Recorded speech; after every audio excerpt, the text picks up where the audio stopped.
नमस्कार बच्चों, स्वागत है आपका। अध्याय 6 जैव प्रक्रम हम ले रहे थे। 3-4-5 दिनों का अपना गैप आ गया। आज उसके बाद कंटिन्यू करते हैं अपन। पाचन तंत्र मनुष्य में किस प्रकार होता है, ये सब वर्णन हम कर चुके हैं। आज हम लेंगे बच्चों अगला जैव प्रक्रम श्वसन। श्वसन क्या है? यदि हमसे कोई पूछे सामान्य भाषा में आप क्या कहेंगे? सांस लेना और सांस छोड़ना। लेकिन विज्ञान की भाषा में बच्चों इसे पूर्ण रूप से श्वसन नहीं कहा जा सकता। श्वसन का पूरा अर्थ ये होगा कि जब हम ऑक्सीजन गैस को शरीर के अंदर लेते हैं, उस ऑक्सीजन को भोज्य पदार्थों का विघटन करने के लिए, उसको तोड़ने के लिए काम में हमें लेना है, ताकि शरीर को ऊर्जा की प्राप्ति हो सके और विभिन्न जैव प्रक्रमों में उस ऊर्जा का उपयोग किया जा सके।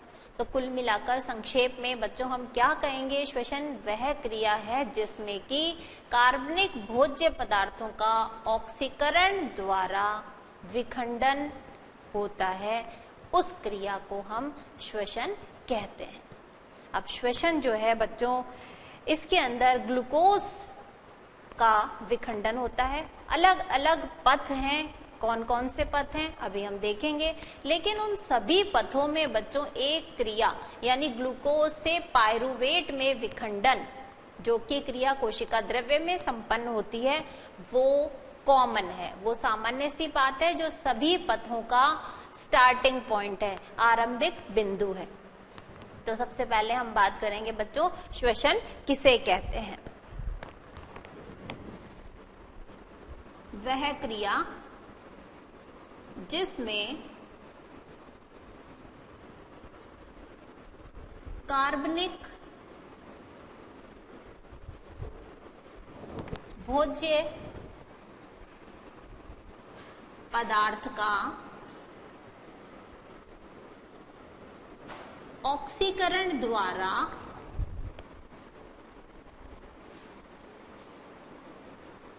विघटन या जिसे हम कहते हैं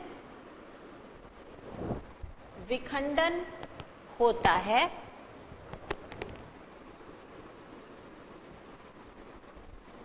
तथा ऊर्जा की प्राप्ति होती है।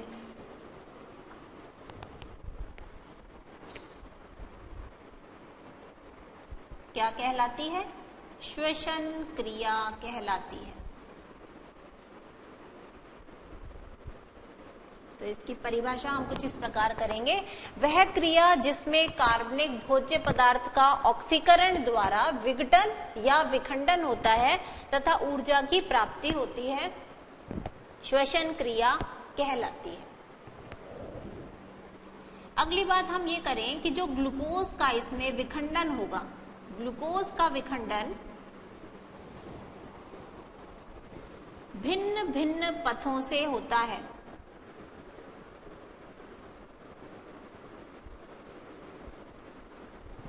लेकिन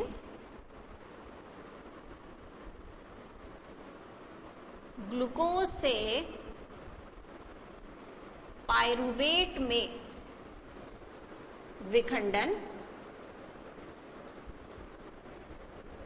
प्रथम चरण के रूप में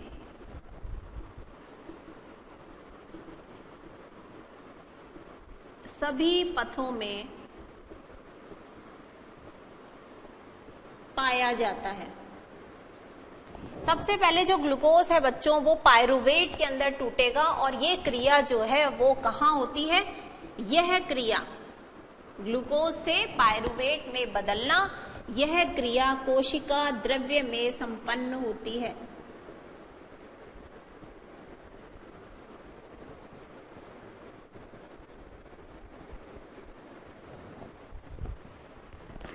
तो ये तो रही बच्चों सामान्य सी बात आपके श्वसन के बारे में कि श्वसन किसे कहते हैं और इसका विखंडन हमें ये पता है भिन्न भिन्न पथों में होता है। वो पथ कौन से हैं अभी हम देखते हैं।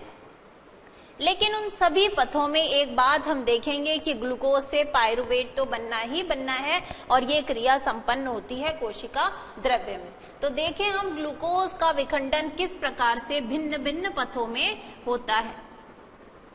ग्लूकोज का विखंडन, ये प्रश्न बच्चों बोर्ड में भी आया हुआ है, ग्लूकोज का विखंडन भिन्न भिन्न पथों में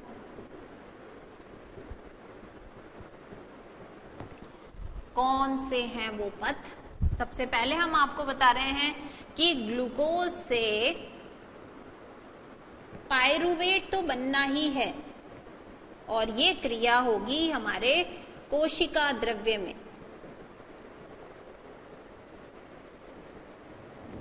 उसके बाद 3 तरीके से आगे विखंडन की क्रिया हो सकती है बच्चों, कुछ इस प्रकार।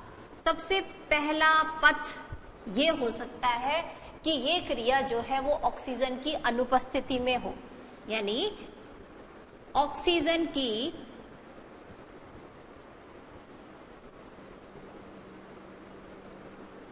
अनुपस्थिति में, जो कि यीस्ट जैसे निम्न श्रेणी के जीवों में देखने के लिए हमें मिलती है। इसी प्रकार दूसरा पथ जो है बच्चों वो हमारी पेशी कोशिकाओं में हो सकता है, जबकि उसमें ऑक्सीजन का क्या हो, कुछ अभाव हो, यानी ऑक्सीजन का अभाव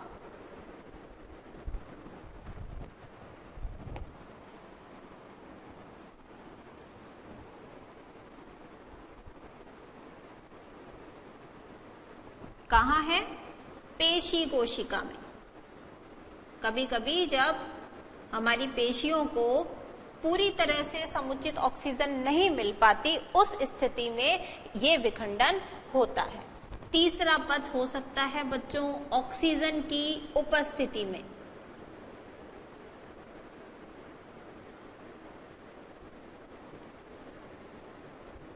और ये क्रिया जो संपन्न होती है वो होती है माइटोकॉन्ड्रिया में।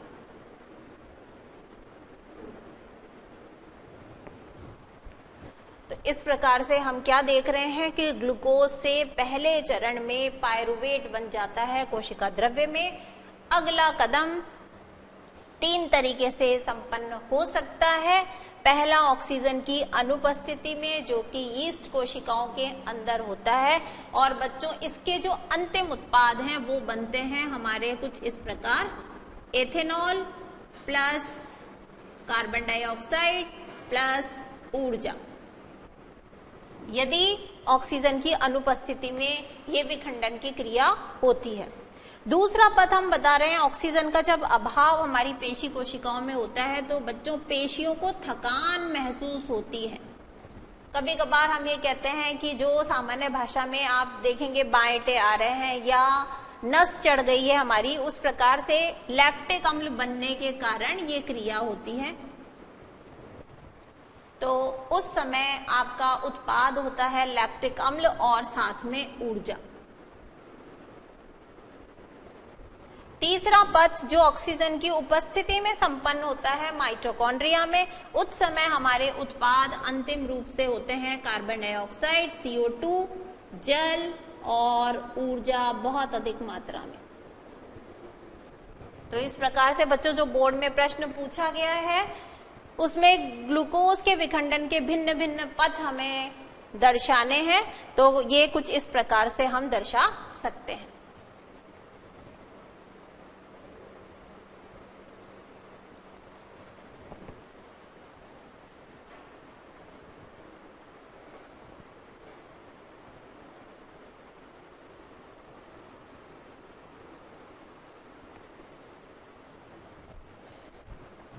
लिख लें आप। उसके बाद बात करेंगे बच्चों हम श्वसन के प्रकार कितने होते हैं।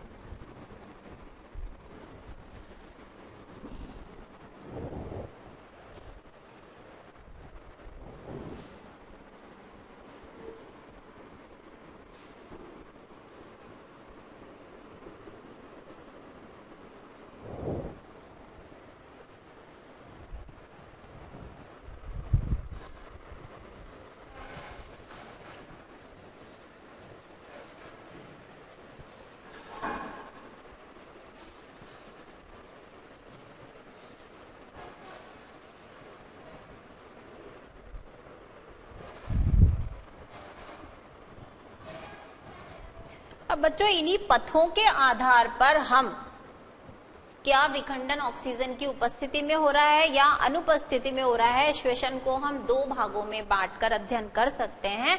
पहला हो सकता है वायवीय श्वसन और दूसरा श्वसन का प्रकार हो सकता है अवायवीय। पहले भी हम कर चुके हैं बच्चों, अ लगने का मतलब होता है नहीं। वायवीय यानी ऐसा श्वसन जो वायु यानी ऑक्सीजन की उपस्थिति में होता है उसे हम वायवीय श्वसन कहेंगे, जबकि ऐसा श्वसन जो ऑक्सीजन की अनुपस्थिति में होता है उसे हम अवायवीय श्वसन कहेंगे। देखते हैं हम इन दोनों श्वसन में किस प्रकार से हम अंतर स्थापित कर सकते हैं, क्योंकि ये भी हमारा एक प्रश्न हो सकता है। वायवीय तथा अवायवीय श्वसन में अंतर बताइए।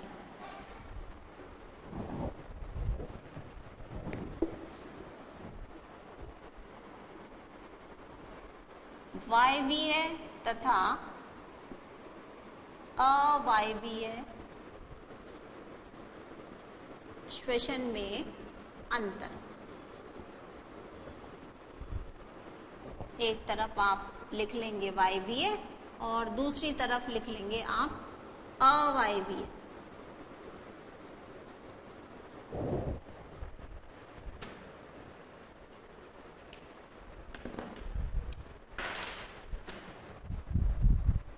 लिख लें बच्चों फटाफट से ये, ताकि ये नीचे से बोर्ड को काम में लिया जा सके।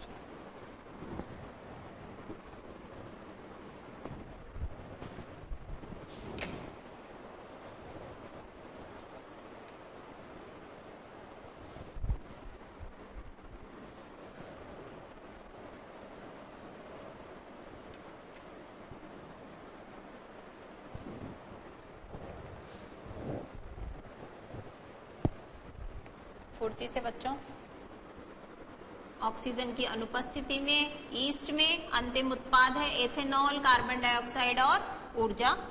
दूसरा हमने देखा ऑक्सीजन का अभाव, पेशी कोशिका में उत्पाद है इसका लैक्टिक अम्ल और ऊर्जा। तीसरा पद था ऑक्सीजन की उपस्थिति में जब श्वसन की क्रिया हो रही है, विखंडन हो रहा है ग्लूकोज का, माइटोकॉन्ड्रिया में संपन्न होती है, कार्बन डाइऑक्साइड, जल और ऊर्जा की हमें प्राप्ति होती है। सबसे पहला जो अंतर हम लिख सकते हैं बच्चों, वो लिख सकते हैं यह है ऑक्सीजन की उपस्थिति में होता है। कौन सा श्वसन है ये? वायवीय। जबकि यहां हम लिख देंगे ऑक्सीजन की अनुपस्थिति में होता है।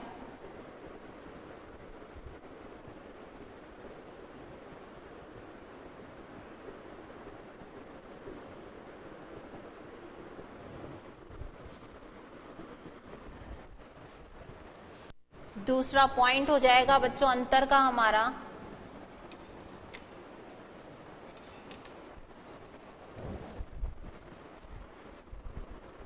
वायवीय श्वसन में ग्लूकोज का पूर्ण ऑक्सीकरण होता है,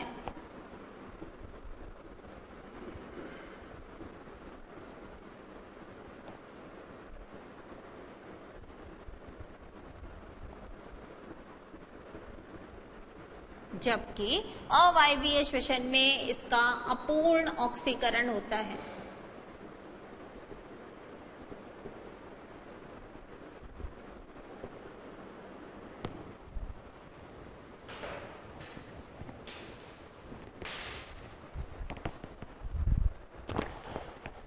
तीसरा पॉइंट हम ले सकते हैं बच्चों इसके अंतिम उत्पाद का।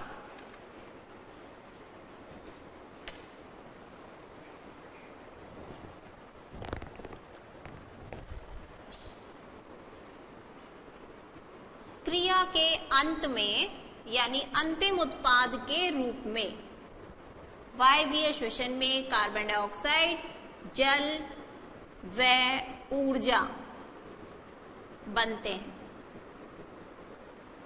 जबकि अवायवीय श्वसन के जो अंतिम उत्पाद हैं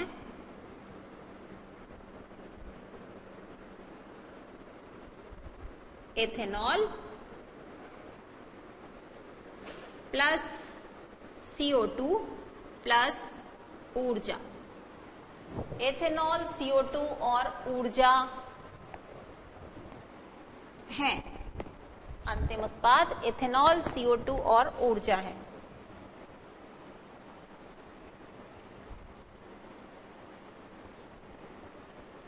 चौथा अंतर हम कर सकते हैं बच्चों ऊर्जा की मात्रा के आधार पर। वायवीय श्वसन में हमें अधिक मात्रा में ऊर्जा प्राप्त होती है,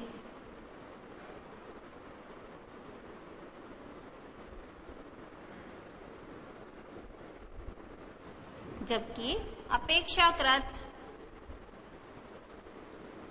वायवीय श्वसन की तुलना में कम ऊर्जा मिलती है।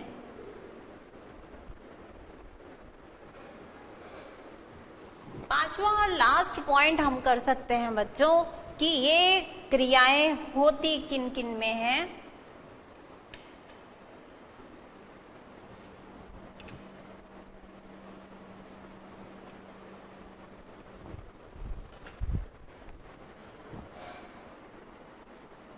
सामान्यतः सभी जीवों में वायवीय श्वसन पाया जाता है,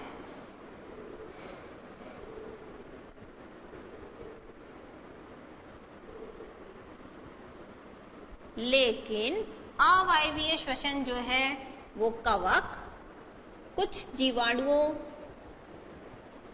तथा जंतुओं की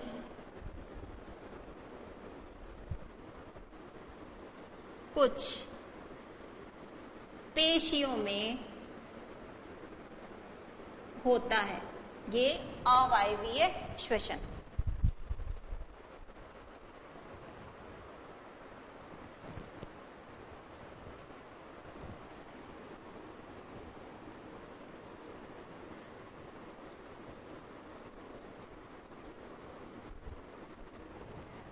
इस प्रकार से बच्चों हम अंतर आसानी से स्थापित कर सकते हैं वायवीय और अवायवीय श्वसन में।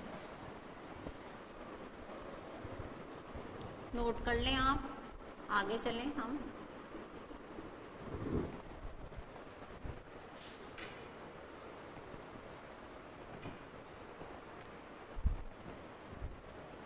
आपका यदि रह गया है बच्चों तो हम वापस आपको उतारने के लिए मौका देंगे, लेकिन समय हो चुका है ब्रेक का। लौटते हैं ब्रेक के बाद।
बच्चों एक बार फिर से आपका नोट कर रहे थे आप लोग वायवीय और अवायवीय श्वसन में, थोड़ा सा जल्दी जल्दी लिखेंगे।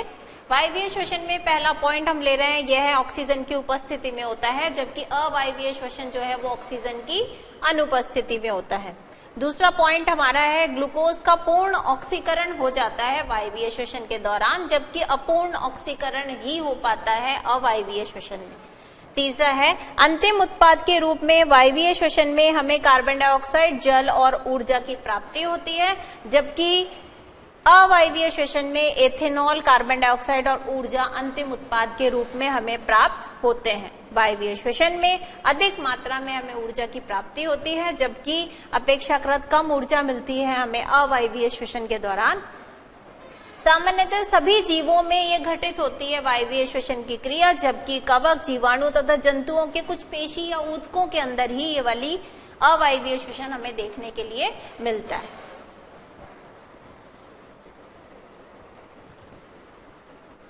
लिख लें आप। इसके बाद बात करेंगे बच्चों हम श्वसन आखिर किस प्रकार संपन्न होता है पौधों में और जंतुओं में।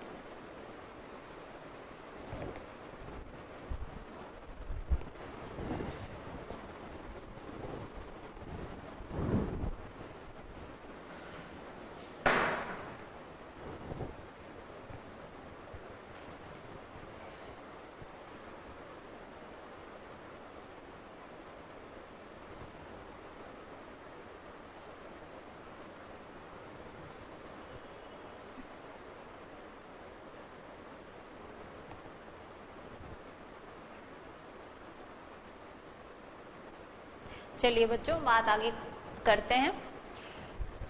पौधों में जहां हमने पत्तियों की संरचना देखी थी बच्चों, आखिर श्वसन की क्रिया तो पौधे भी करते हैं क्योंकि वे भी सजीव हैं। किस प्रकार से उनमें ये क्रिया संपन्न होती है, हमने जब पत्तियों की संरचना देखी थी तो उसमें हमने देखा था अधिचर्म के ऊपर छोटी सूक्ष्म संरचनाएं पाई जाती हैं जिन्हें हम रंध्र कहते हैं।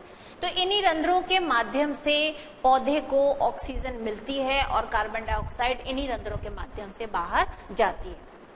तो श्वसन की क्रिया में गैसों का आदान प्रदान पौधों में इन्हीं रंध्रों की सहायता से होता है। अब गैसों का जो आदान प्रदान है बच्चों, ऑक्सीजन और CO2 का आदान प्रदान कौन सी क्रिया, विसरण विधि के द्वारा होता है। ऑक्सीजन ली जाती है, जिस प्रकार से हम लोग जो जीव जंतु हैं, मनुष्य हैं, श्वसन क्रिया में कौन सी गैस लेते हैं, ऑक्सीजन गैस लेते हैं, उसी प्रकार पौधे भी सांस लेते समय ऑक्सीजन गैस अंदर लेते हैं। रंध्रों के द्वारा वो अंदर प्रवेश करती है और जिस प्रकार से हम लोग श्वसन क्रिया में कार्बन डाइऑक्साइड गैस को बाहर छोड़ते हैं, पौधे भी कार्बन डाइऑक्साइड गैस को बाहर छोड़ते हैं। प्रश्न ये भी आता है बच्चों कि पौधे श्वसन में कौन सी गैस अंदर लेते हैं, तो हमें बिल्कुल भी कंफ्यूज होने की आवश्यकता नहीं है। जिस प्रकार से हम श्वसन में कार्बन डाइऑक्साइड को छोड़ते हैं और ऑक्सीजन गैस को अंदर लेते हैं, पौधे भी वही काम करते हैं। लेकिन दिन के समय जब श्वसन की क्रिया हो रही होती है तो पौधे जो CO2 छोड़ते हैं श्वसन क्रिया में, वो बाहर नहीं जा पाती। क्यों नहीं जा पाती? क्योंकि उन्हें खाना भी तो बनाना है पौधे के लिए। तो उस CO2 का उपयोग पौधे हाथों हाथ, यानी जैसे ही CO2 निकलती जा रही है उसी CO2 को वो अपना खाना बनाने में काम में लेते हैं। तो दिन के समय CO2 जो है वो बाहर नहीं निकलती।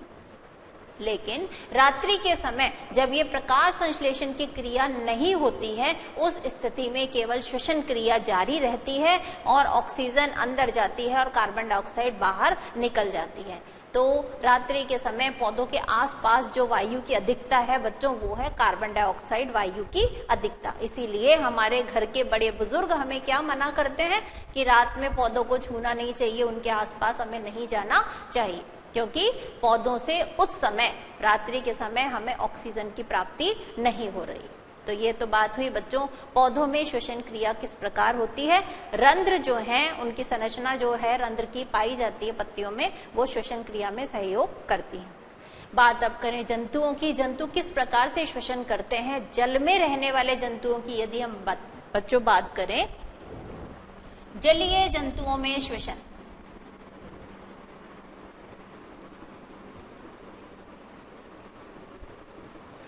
जिस प्रकार से बच्चों स्थल पर रहने वाले जीव जंतु वायु में उपस्थित ऑक्सीजन को अंदर लेते हैं श्वसन के दौरान, उसी प्रकार जल में रहने वाले जीव जल में उपस्थित, जल में घुली हुई ऑक्सीजन को अंदर लेते हैं। लेकिन जल में जो ऑक्सीजन घुलती है उसकी मात्रा काफी कम होती है वायु में ऑक्सीजन की तुलना में, यानी जलीय जीव को सांस लेने पर ऑक्सीजन जो है वो कम मात्रा में मिल पाती है। इसीलिए तुलनात्मक रूप से जलीय जंतुओं को जल्दी जल्दी सांस लेना पड़ता है, यानी उनकी श्वसन गति जो है वो तेज होती है।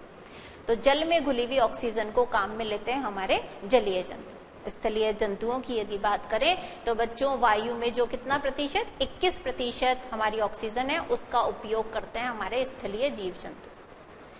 अब यदि हम उच्च श्रेणी के जीव, सबसे ज्यादा उच्च श्रेणी का जीव है मनुष्य, तो मानव में श्वसन की यदि बात करने लगे तो हम ये देखेंगे कि मानव में सुविकसित श्वसन तंत्र पाया जाता है। जिस प्रकार से पाचन तंत्र सुविकसित पाया जाता है, उसी प्रकार से सांस लेने के लिए, बाहर छोड़ने के लिए, इस पूरी क्रिया को घटित करने के लिए एक सुविकसित श्वसन तंत्र पाया जाता है। किस प्रकार का है ये श्वसन तंत्र, जानते हैं हम एक पीपीटी की सहायता से। आइए,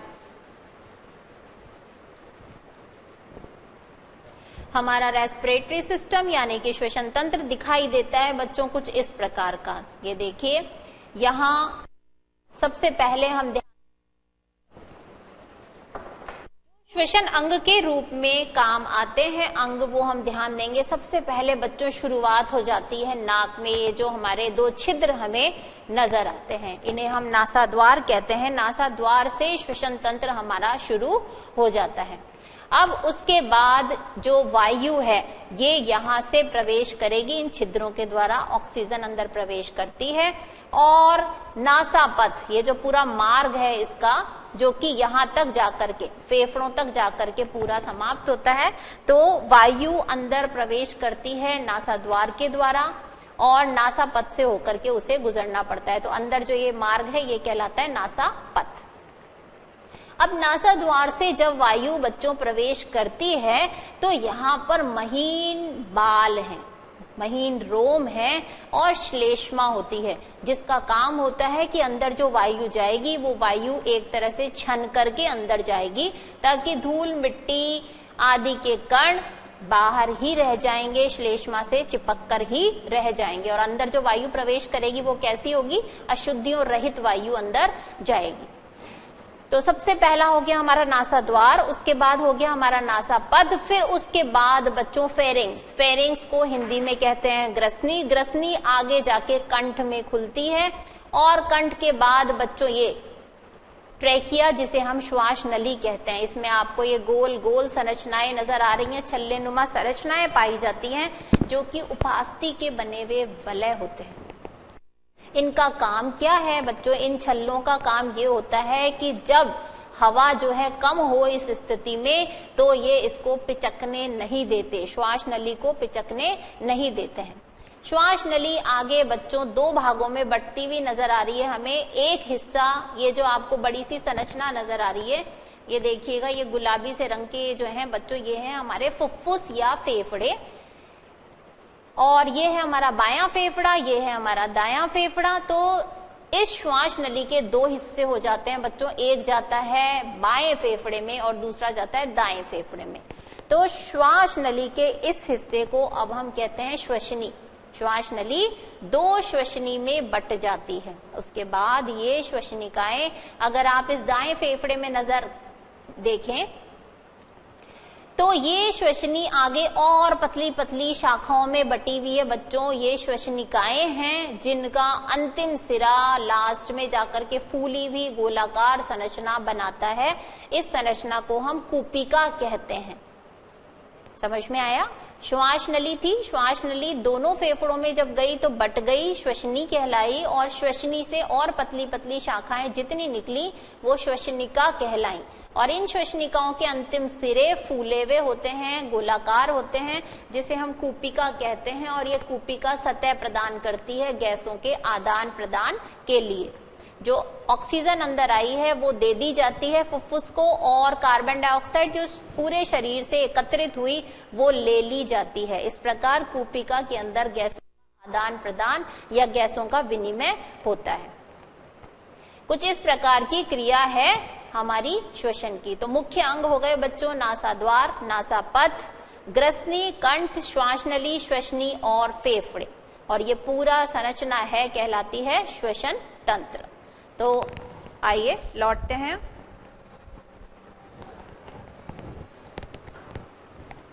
बात कर रहे हैं हम मानव में श्वसन क्रिया की।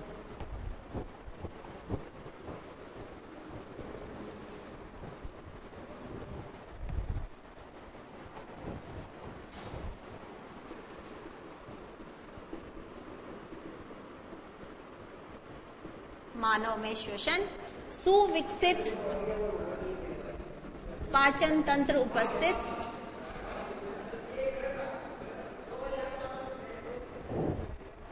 श्वसन अंगों की यदि हम बात करें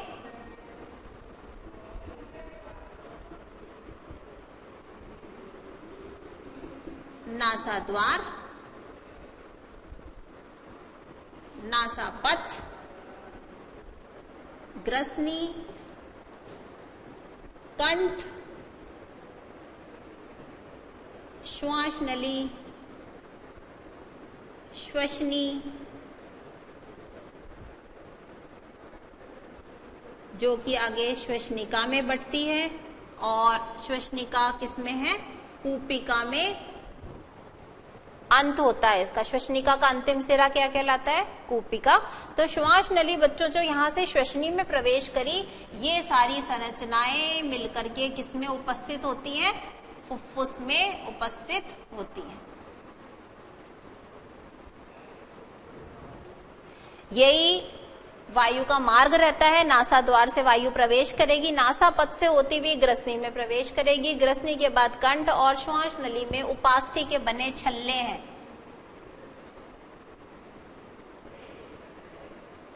जो इस मार्ग को पिचकने नहीं देते।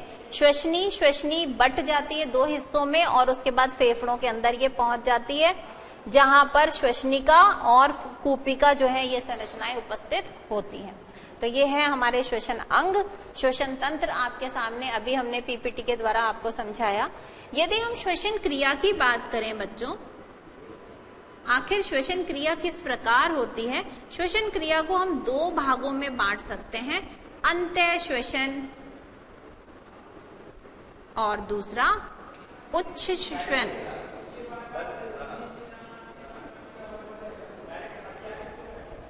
अंतः श्वसन और उच्च श्वसन। श्वसन अंग लिख ली हो आपने आगे, तो आगे चलें। अंतः यानी अंदर, सांस को अंदर लेना, और उच्च श्वसन यानी सांस को बाहर की तरफ छोड़ना। तो बच्चों ये जो श्वसन क्रिया है उसको हम दो भागों में बांट करके समझ रहे हैं। अंतः श्वसन किस प्रकार से होगा? सबसे पहले बच्चों सांस अंदर ली जानी है। जब सांस को अंदर लिया जाता है तो बच्चों किस प्रकार की क्रिया होती है कि हमारी जो पसलियां हैं वो कुछ ऊपर की तरफ उठती हैं, और जो इसके नीचे डायफ्राम है बच्चों वो थोड़ा चपटा हो जाता है। अब आप ये देखेंगे इसके बीच में काफी जो है वो स्थान मिल गया। ये आप देखिए इस प्रकार से ये गुंबद आकार जो संरचना है, पसलियां जो थी वो ऊपर उठी और डायफ्राम हमारा चपटा हो गया। तो हम देख रहे हैं इसको वक्ष गुहा का आयतन जो है वो बढ़ जाता है बच्चों, और नासा द्वार के द्वारा वायु को अंदर खींच लिया जाता है। तो ये क्रिया होती है अंतः श्वसन की। जब सांस अंदर ले लिया जाता है बच्चों, उसके बाद फुफ्फुस के अंदर जो सारे शरीर से कार्बन डाइऑक्साइड एकत्र करके रुधिर ले आता है। परिवहन किस प्रकार से होता है? घुलित अवस्था में जो कार्बन डाइऑक्साइड है वो फुफ्फुस के अंदर पहुंच जाती है, और जो ऑक्सीजन थी वो नासापथ, ग्रसनी, कंठ, श्वास नली, श्वसनी, श्वसनिका और होती होती कूपिका में पहुंच जाती है। वहां ऑक्सीजन जो है उसको रुधिर के द्वारा ग्रहण कर लिया जाता है।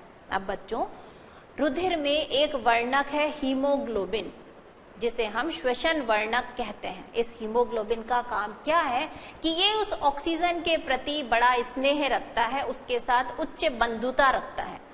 तो उसके साथ ये एक बंधन बना लेता है जिससे ऑक्सी हीमोग्लोबिन नामक पदार्थ कहते हैं। कूपिका में जो ऑक्सीजन थी उसको ग्रहण कर लिया रुधिर की हीमोग्लोबिन ने और ऑक्सी हीमोग्लोबिन बना लिया।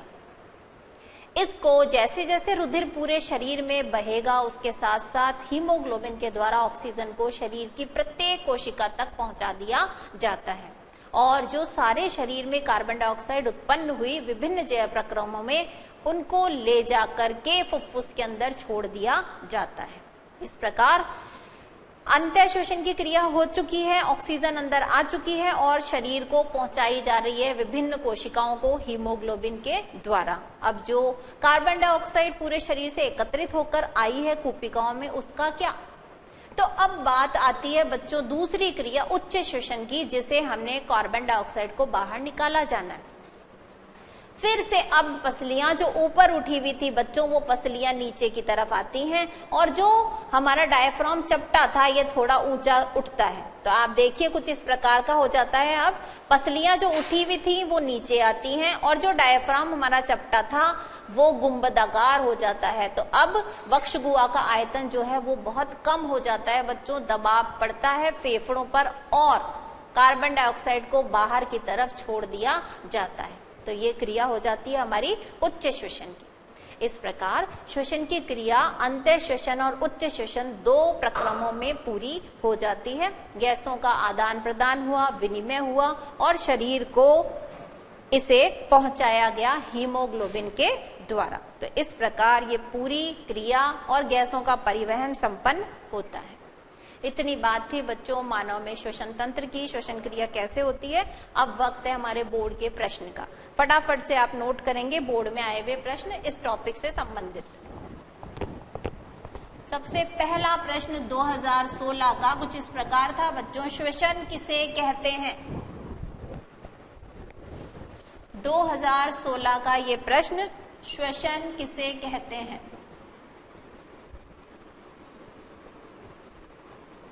परिभाषा आ चुकी है। इसी प्रकार एक और प्रश्न आया हुआ है, मानव श्वसन तंत्र का नामांकित चित्र बनाइए।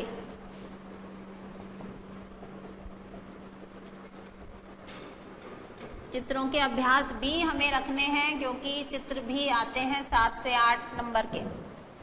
इसी प्रकार 2016 का ही एक और प्रश्न, मनुष्यों में ऑक्सीजन तथा कार्बन डाइऑक्साइड का परिवहन कैसे होता है? अभी अभी हमने देखा बच्चों हीमोग्लोबिन के द्वारा और फुफ्फुस में इनका आदान प्रदान होता है। ये समझाने के लिए आया था, समझाइए। 2015 में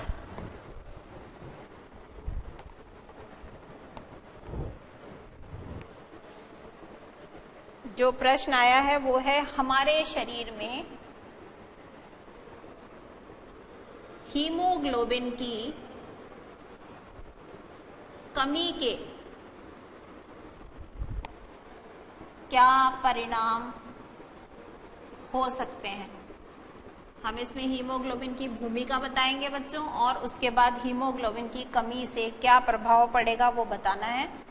2014 का ये प्रश्न है, वायवीय तथा अवायवीय श्वसन किसे कहते हैं?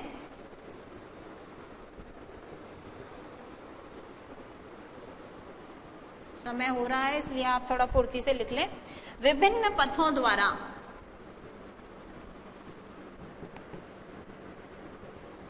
ग्लूकोज का विखंडन समझाइए।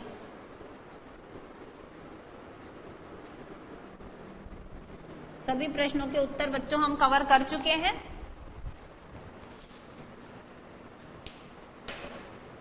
लिख लें आप 2016 का श्वसन किसे कहते हैं। इसी प्रकार 2016 में एक और प्रश्न है, मानव श्वसन तंत्र का नामांकित चित्र बनाइए।